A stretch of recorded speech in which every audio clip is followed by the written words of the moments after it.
you very much, Mary and Mission Atlantic colleagues. My presentation here is mostly a provocation, more than really a big assessment, a socioeconomic assessment. But this work was done together with Gabriella Kagueyama, who is an economist working with us. And I have the pleasure to have the contribution of case study leads that check the data and also give some input on what we were doing.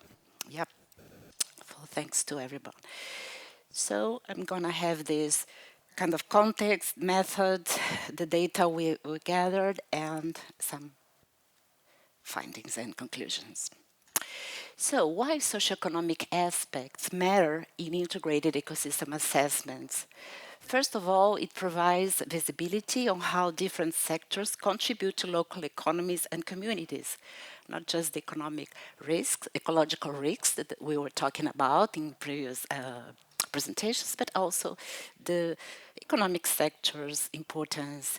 And it also uncovers social and economic vulnerabilities that ecological data alone cannot detect. It enables comparison of regional dependencies and discrepancies. In previous General Assemblies of Mission Atlantic, we have shown some of the data that we were compiling about population and also GDP, because I don't know if you are aware, maybe you are, that all the integrated, the IEMs, the models of the Earth system, have the main economic inputs are GDP and population. So we have a look at this data just to figure out the discrepancies among our case studies. So in terms of population, we have Brazil at the top with a high, dense population. And when we increase this population, the complexity increase and, you know, the problems also increase. So the policy complexity is also increasing that way.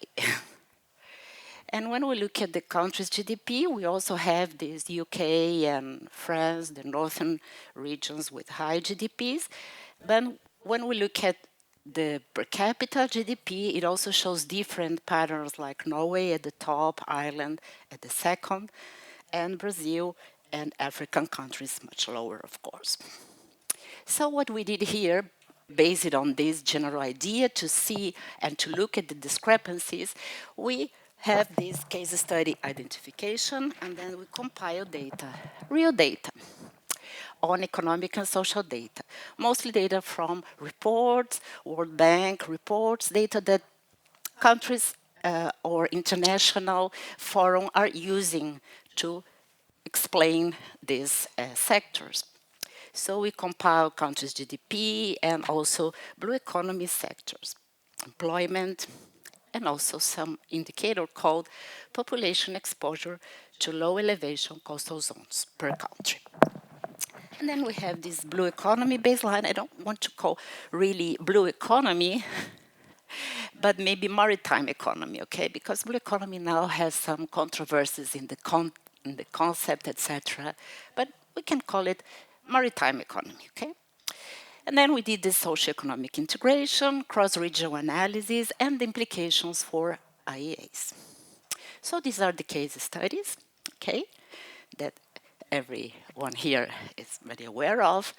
And these are the GDPs that we use of reference. So we can see like this, the Celtic Sea at the top, and also the South Mid-Atlantic Ridge, very down there.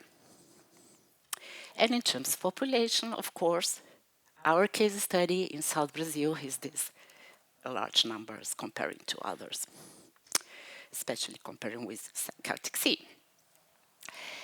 In terms of the blue and maritime economy share of the GDP, we found the Norwegian Sea as this top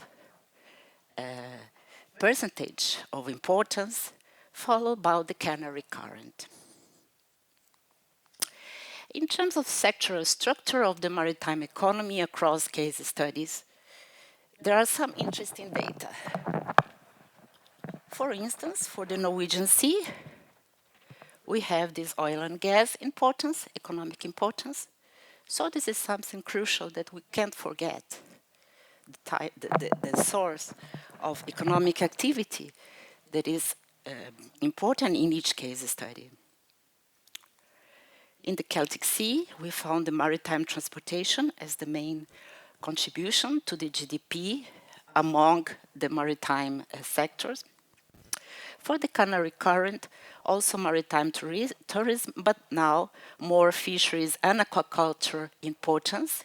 It's just GDP, okay? It's not social importance, it's just GDP contribution. And also oil and gas. For the Benguela Current, also maritime transportation, maritime tourism, and fisheries and aquaculture. So fisheries is increasing. For the South Brazil Shelf, what we found for our states that are part of the Southern Brazilian Shelf is a strong contribution of the oil and gas sector, because we have some extractions there. And you can see that the fisheries and aquaculture is a small GDP contribution, because when you plot the numbers for the oil and gas, of course, the percentage will decrease. For the North Mid-Atlantic region, maritime tourism and also fisheries and aquaculture. So fisheries and aquaculture is very important there in the Azores. And in the South Mid-Atlantic region, as Sergio have shown, fisheries is still the main activity of the island. Well, if you look at the employment dynamics in ocean-based sectors, these are the figures. We have the Celtic Sea, the Canary Current, and the South Brazilian Shelf with the highest numbers of people employed there. And in terms of population exposure in low elevation coastal zones, we also have these numbers of population. The biggest population exposure is from Southern Brazilian Shelf, followed by Canary Current and Celtic Sea. So key points in that are the exposure is highest in regions with dense coastal settlements, as expected, particularly the South Brazilian Shelf and the Canary Current. West African countries in the Canary Current show both high exposure, especially Mauritania and Senegal, with the highest population there. And in terms of Northern Atlantic regions, show relatively low exposure, following these indicators, and countries such as Norway, Iceland, and France have a small percentage of their population living in this kind of zones. In terms of dependency in fisheries, we also look at some indicators. There are also some discussion in literature among these indicators, but there are some, for instance, this fisheries dependency index, which considers labor dependence, economic contribution of fisheries in the regional or national or regional GDP, and also food security, the importance of fish as source of dietary protein.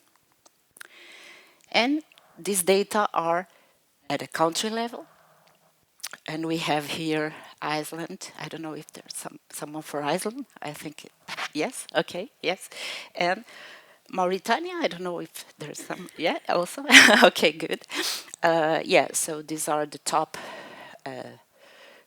dependent on fisheries. And in terms of number of, we can also look at people employed in fisheries. There is kind of labor dependence indicator. However, we found out that the numbers, like total number of fishers, for instance, are higher in South Brazil, Shelf, and African countries. So there is some critical point in these indicators as well. So key point here is the West African countries show the highest dependency on fisheries. Northern regions demonstrate moderate dependency, driven mainly by the economic role of fishing in Iceland and coastal communities in Norway. And countries with lower FDI scores have broader, more diversified blue economies.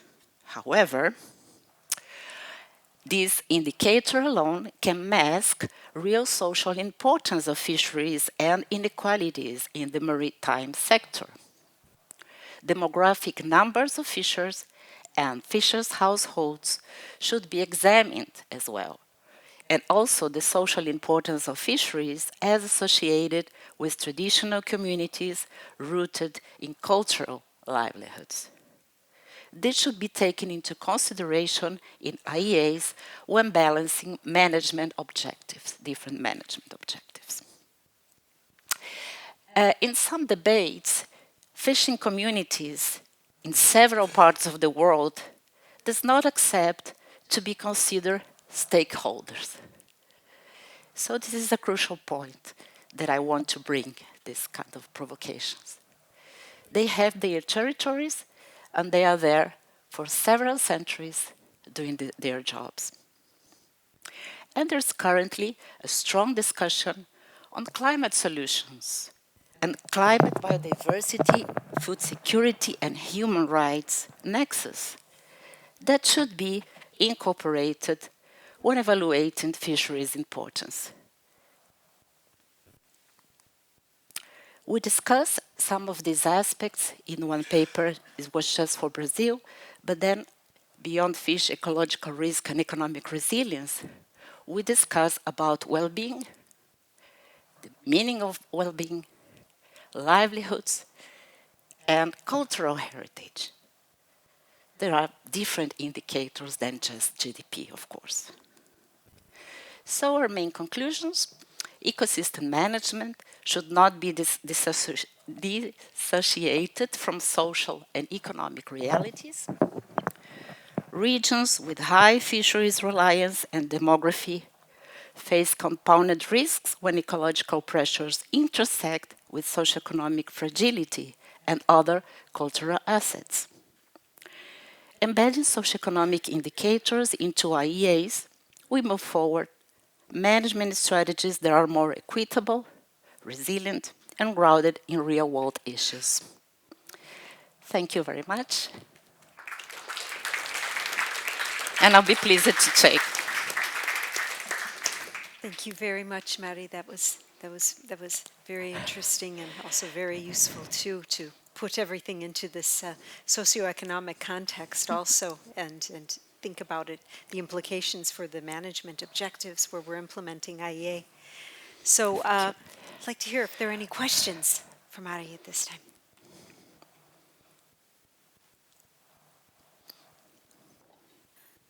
Please. We have a question from Martin, please. Mm-hmm. Yes? Unless there's somebody else first. Thank you. Anyone? Yeah? Yep. Martin? Thank So you, thanks Martin. a lot, Mary. I think it's really nice to see somebody try to uncover this very important dimension of bringing these social economic indicators on the table. One potential thing that could be interesting in the comparison among countries would be to standardize by the area, so that one could see what is the economy in terms of money, but divided by area. That could be one way of cross-comparing. But my question is whether there's been any attempts to try to link these different socioeconomic indicators back to the underlying ecology, or is that in the pipeline, such that you can establish a link between the health of the ecosystem to the socioeconomy? Mm-hmm. Do you have any thoughts on the process forward there? Well, first of all, I think during this hard schedule that we have in Mission Atlantic, very complex and in-depth analysis that were run, we didn't have, of course, a focus on that. So my perspective is that it can be a second analysis, a second phase to examine this in more detail. But I think that this data we have here should be considered even in the cycle, because when we scope and we look at the risks, we also can look at these social dimensions of this and also the economic dimensions. Because, for instance, we found that fisheries was a top risk by the ecological risk assessment. Fisheries were the top risk I think in all of the case studies, probably. I'm not sure, but I guess so.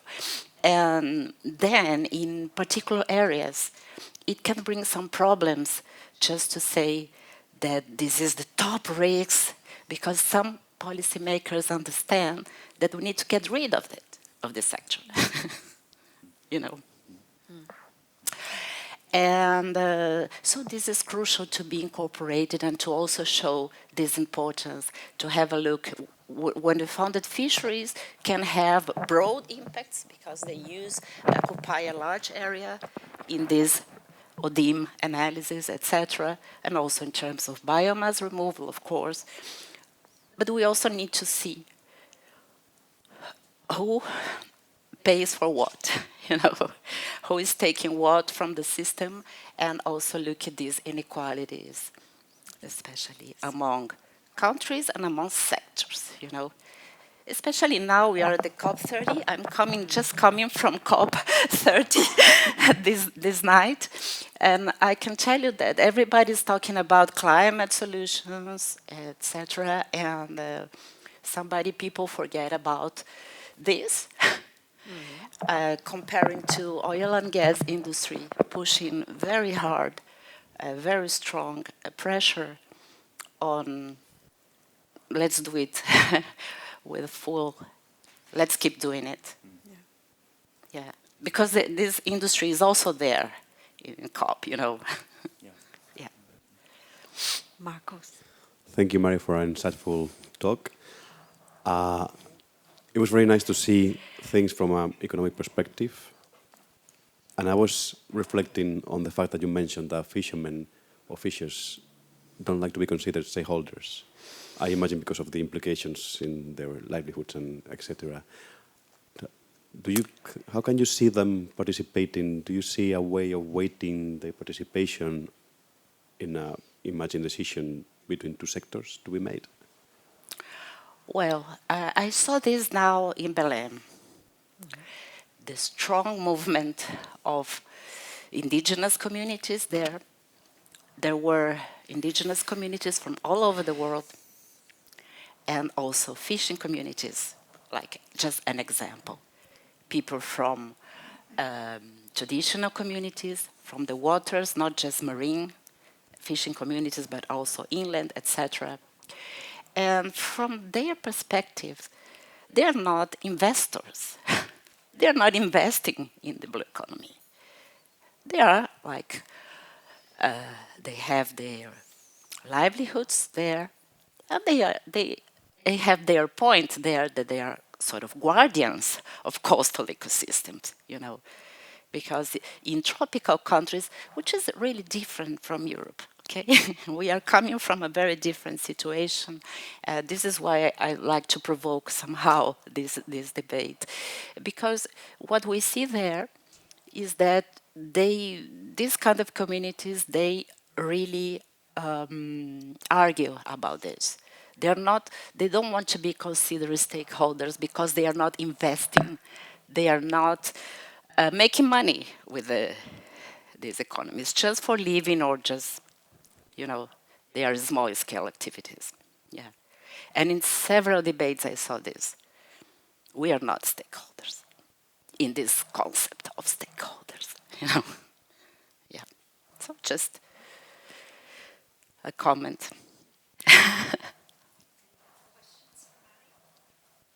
Yes, please.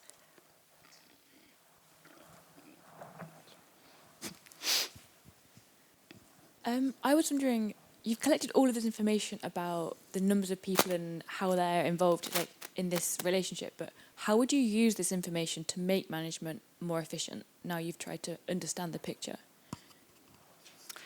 Well, we have some ideas. Thank you for your question first. We have some ideas, especially when you see a sector that have this strong economic share from GDP. They will keep pushing the system. They will still work on that, right? So when you also have these top sectors from each case study, this is something we should consider in management as well. Because this sector will push the ecosystem in any way. Yeah. And also, I think it will be very important to place this data in a context of climate change as well, you know, or climate smart activities, etc. I think it also gives us opportunity to look at these sectors and also, you know, true data, yeah. Thank you. Thank you.